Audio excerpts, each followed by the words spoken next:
everyone, this is Tess and welcome to my fashion vlog. Samahan ninyo ako na i-style itong plain polo shirt. Kasi siguro bilang fashionista, bilang artist, na-challenge ako na bigyan ng bagong bihis or kakaibang hitsura ang aking mga OOTDs. So this time, mag-experiment ako kung paano mapapaganda ang isang polo shirt. Pero bago ang lahat, please don't forget to click the subscribe button in my YouTube channel as well as in my Facebook page. And please also hit like if you like this video. Naghanap ako sa closet ko ng available na damit na pwede kong i-mix and match dito sa polo shirt na to. So this is a blue polo shirt. And kung makikita nyo, meron siyang parang white accent dito sa sleeves. Tapos meron din siyang white accent dito sa my chest part. So, ang pinakamaganda na pwedeng i-pair dito is actually a white skirt, white denim, etc. So, dapat may something white.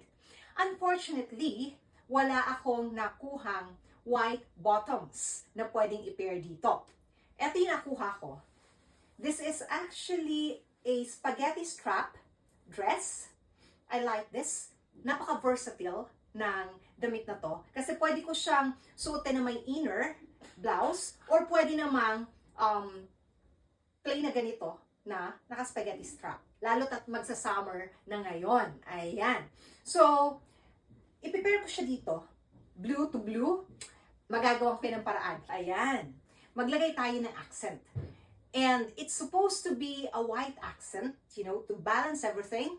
But unfortunately, wala akong nakuhang white na pang-accent.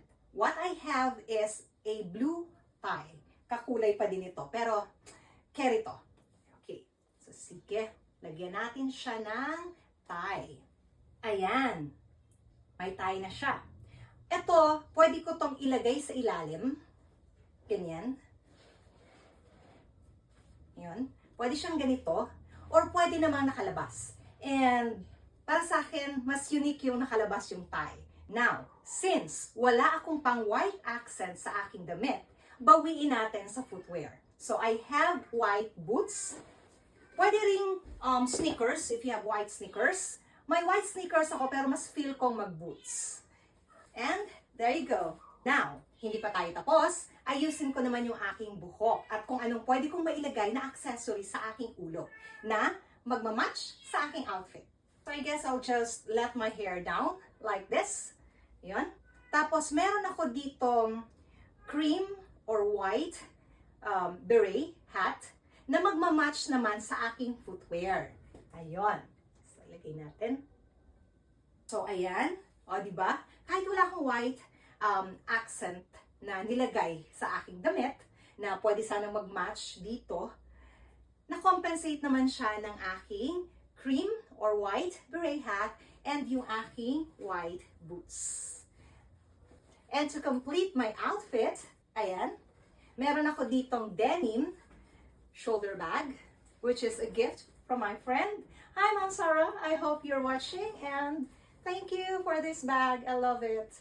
Ayan. O, diba? Ayan. So, na-transform ko yung plain polo shirt into something that is unique and fabulous. Bye-bye, guys! Thank you for watching. Love, love!